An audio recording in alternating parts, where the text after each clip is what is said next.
미국 프로농구 NBA 스타들이 불법 스포츠 베팅, 사기 도박 혐의로 긴급 체포되면서 전 세계 스포츠계에 충격을 안겨주고 있습니다. 마피아까지 연루된 만큼 파장이 계속 커질 전망인데요. 충격에 빠진 NBA 상황 포함해서 여러 사건, 사고 소식들 이고은 변호사와 함께 얘기 나눠보겠습니다. 변호사님 어서 오세요. 안녕하세요. 어서 오십시오.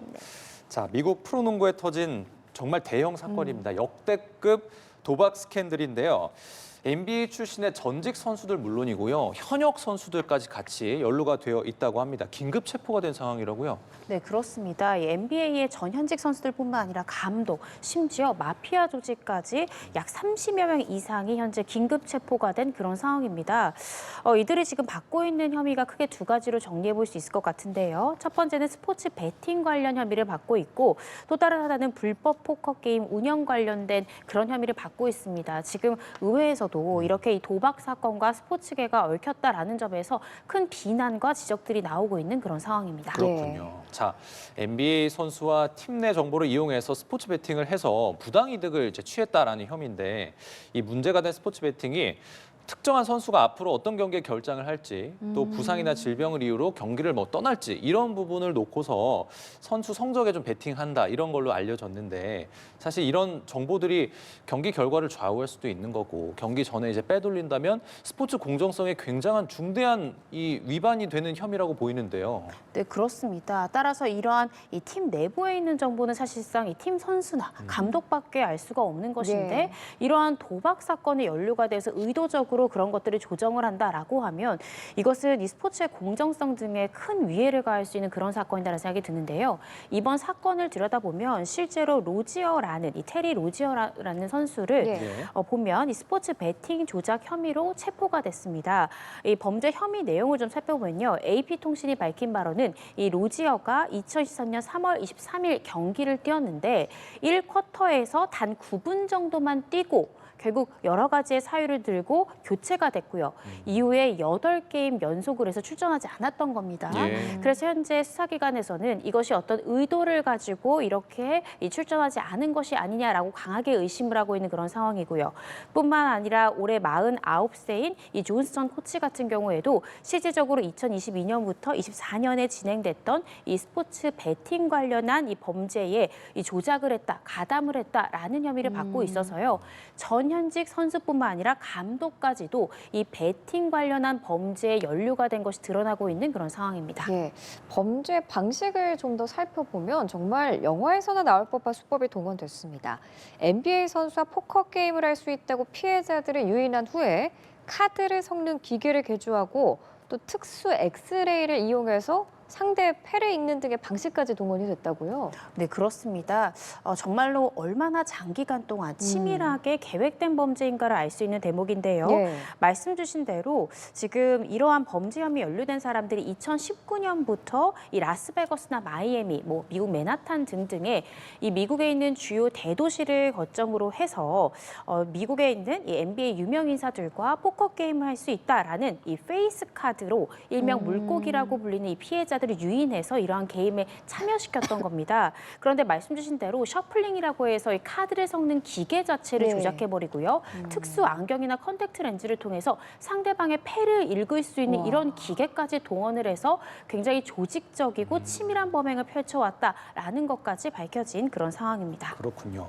자, 이번 사건에 가담한 인물 중 한 명인 존 씨 빌럽스 감독이라고 있습니다. 이분이 과거 17년간 현역 선수로 뛰면서 5차례나 올스타에 선정이 됐고요. 미스터 빅샷이라는 별명도 가지고 있습니다. 농구계의 거물이라고 볼 수 있는데 자, 이번 사건의 파장이 좀 더 커지고 있는 게 단순히 30여 명이 가담해서 이들을 체포했다. 이런 단순한 사기 도박 사건이 아니라 그 뒤에 연루돼 있는 것들이 또 크기 때문이라고 볼 수가 있겠죠. 네, 그렇습니다. 이번 수사는 이 FBI뿐만 아니라 NYPD가 모두 다 합동 수사를 벌여서 어제 현지 시간으로 23일 기준으로 합동 수사 결과를 발표한 건데요. 이 전현직 선수 그리고 감독 뒤에는 배후에 결국 이탈리아계의 마피아 조직 5개 조직 중에 3개 조직이 있었다라고 미 당국은 수사 결과를 발표했습니다. 실질적으로 이러한 마피아 조직은요, 유령 회사를 세웠고 또 벌어들인 이 범죄 수익에 대해서 가상화폐로 이 범죄 수익금을 옮기는 방법으로 여태까지 이러한 범죄 방법을 은닉했던 것으로 밝혀졌습니다. 밝혀졌고요. 따라서 이 전형직 선수들이 마피아 조직과 공모를 해서 이런 범행을 네. 했다라는 점에서 더욱더 큰 충격을 안겨준 사건이다라는 생각이 듭니다. 자, 마피아 이렇게 얘기를 해주셨는데 FBI가 이번 사건에 대해서 빙산의 일각으로 규정했어요. 그러니까 마피아가 더 이상 우리 사회를 어지럽히지 못하도록 끝까지 이제 추적하겠다라는 수사 의지를 좀 밝혔는데 수사 범위가 그러면은 이제 마피아 조직 전반에까지 확대가 되겠습니까? 이 부분에 대해서 좀 더 들여다봐야 될 것 같은데요. 일단은 이 뉴욕 이 맨하탄 이 동부 쪽을 거점으로 하는 이탈리아계의 마피아 조직들 5가지의 조직들을 모두 살펴본 것이고요. 그리고 이번 범행에 총 3개의 조직들이 관여된 것이다라고 지금 미 수사 당국은 보고 있습니다. 따라서 이 3개의 조직이 언제부터 언제까지 가담했는지도 들여다볼 것이고요. 혹시 다른 조직들이 또 다른 스포츠 관련한 경기나 이 도박 관련해서 관여한 것이 있는지 이런 부분들에 대해서 집중적으로 수사가 이어지지 않을까 싶습니다. 예, 마피아까지 개입했다니 정말 영화에서나 있을 법한 일인데 결말이 어떻게 날지 궁금합니다. FBI의 수사 지켜보겠고요. 다음 사건으로 넘어가겠습니다. 좀 눈길을 끄는 판결 소식인데 러시아산 대게랑 킹크랩을 빼돌린 17명의 일당에게 징역형이 선고됐습니다. 특히 주법인 40대 A씨에 대해서 징역 5년과 벌금 1,500만 원 그리고 추징금 37억 원이 선고됐는데 중형이 선고된 거죠? 네, 굉장히 중형이 선고됐습니다. 대다수의 인원에 대해서 실형이 선고됐다라는 것은 꽤나 중한 형이 선고됐다라고 우리가 해석해 볼 수 있는데요. 말씀 주신 대로 이들의 방법이 굉장히 교묘했다는 거죠. 이 탑차 내에 밀실 수조를 만들어서 이 러시아산 대게 또 킹크랩을 밀수입했던 겁니다. 그래서 지금 추징 액수만 총 320억에 달할 정도로 상당한 금액을 추징을 했고요. 또 말씀 주신 대로 공범 16명에게 이 징역 1년에서 징역 3년 6개월의 실형, 또 각각의 인원들에 대해서 최소 100만 원에서 최대 1,500만 원까지의 벌금을 선고하면서 추징금까지 지금 명한 그런 사건이기 때문에 법원이 이 사건 얼마나 중하게 봤는지를 볼 수 있는 대목입니다. 네, 재판부에서 보세구역의 신뢰를 크게 훼손했다는 점을 이제 강조했는데 이 보세구역이라는 게 뭐길래 이 보세구역에서 물품을 빼돌린 행위를 더 엄중하게 처벌하는 이유 어디서 찾아볼 수 있을까요? 네, 제가 아까 말씀드렸듯이 이 냉동 탑차 내에 밀실을 만들어서 아예 이것이 세관의 눈에 띄지 않도록 철저히 이제 계획했다라는 거죠.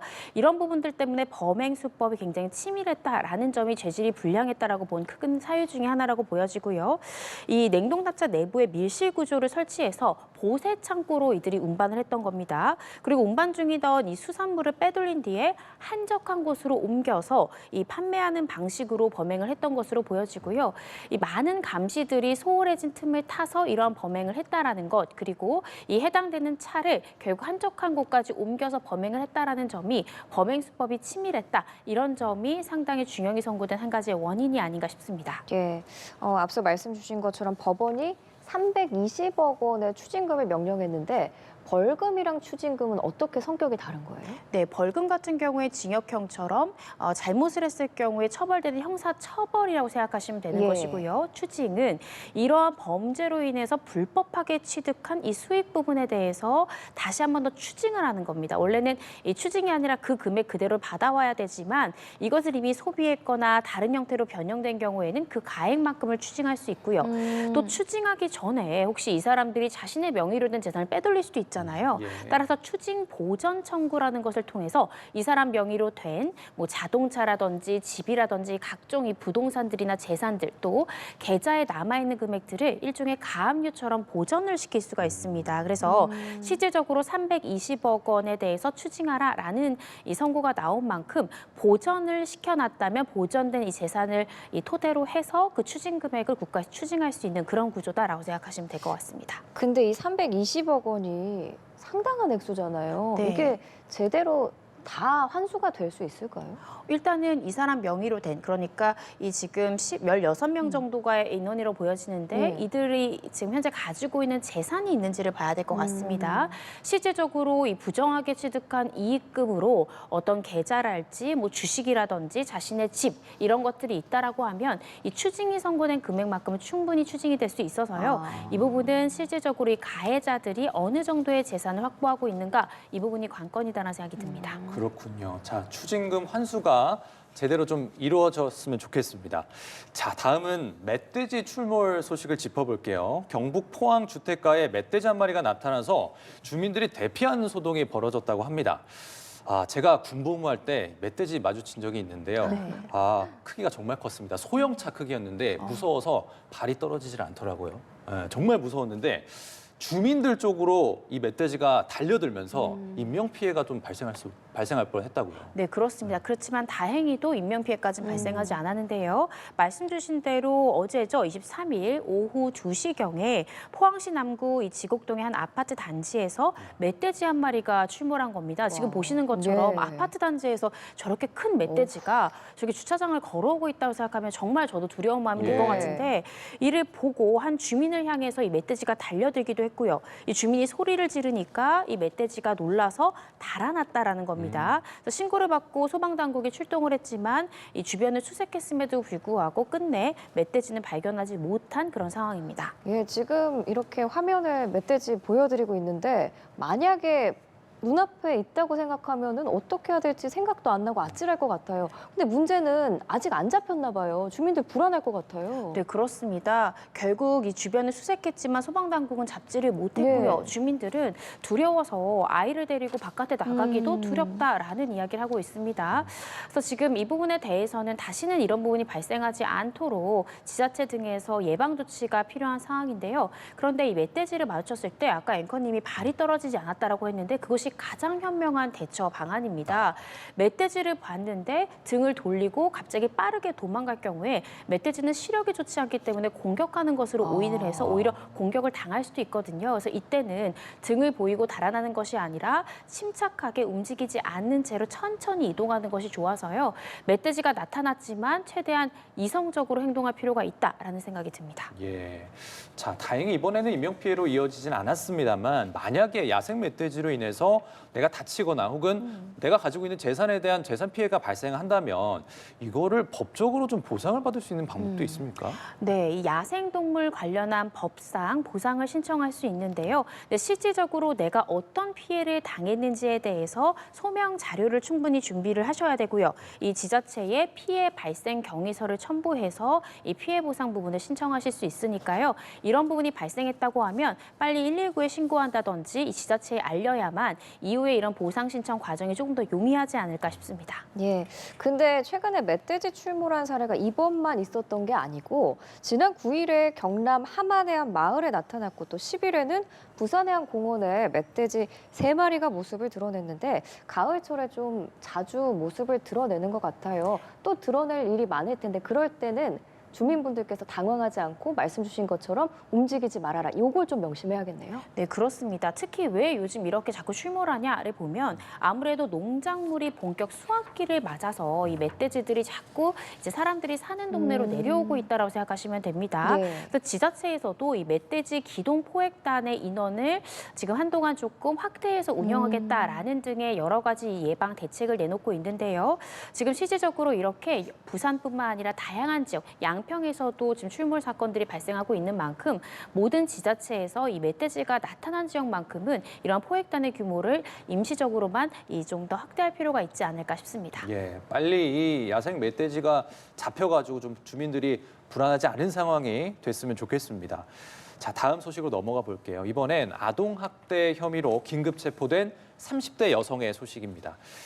생후 4개월 된 아들을 욕조에 방치한 혐의로 이 친모가 체포가 됐는데요. 아이가 현재 안타깝게도 의식 불명 상태라고요. 네, 그렇습니다. 사실 저도 아이를 키우고 있지만 생후 4개월은요, 목도 제대로 가누지 못하는 상황인데 어떻게 욕조에 아이를 두고 그대로 방치했을까? 이것은 사실 큰 어떤 사건이 발생할 수도 있다는 것을 미필적으로 예견하면서도 저는 이런 행위에 나아갔다라는 네. 생각이 드는데요.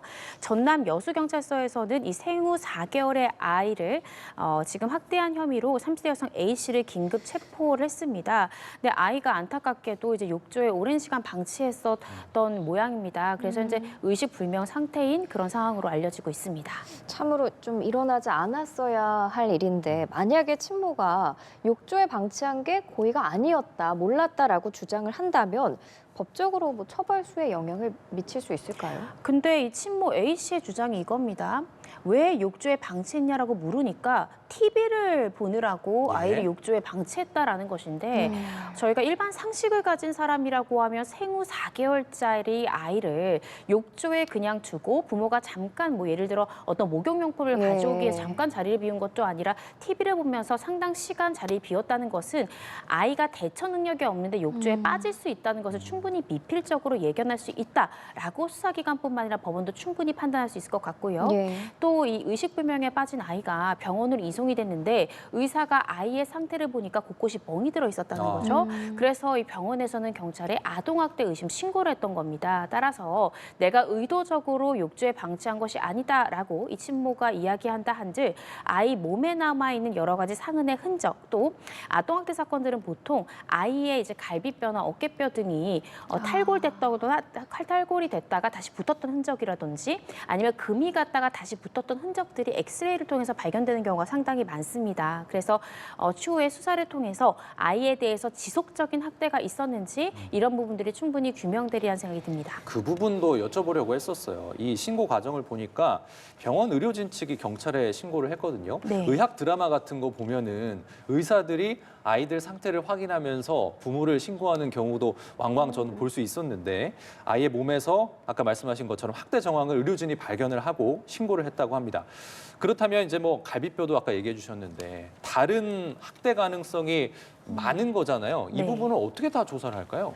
사실 아동학대 사건 같은 경우에는요, 아이가 이제 생후 4개월이다, 뭐 내지는 생후 12개월도 자신의 의사를 충분히 표명할 수가 없습니다. 그래서 아이 몸에 남은 여러 가지의 상처와 흔적들이 아동학대 사건에 있어서 결정적인 증거다라고 생각하시면 되거든요. 왜냐하면 생후 4개월 된 아이가 자기 몸을 자기가 때릴 수는 없는 것이니 외부에서 결국 어떠한 충격들이나 그런 것들이 있었다라고 단정할 수 있는 겁니다.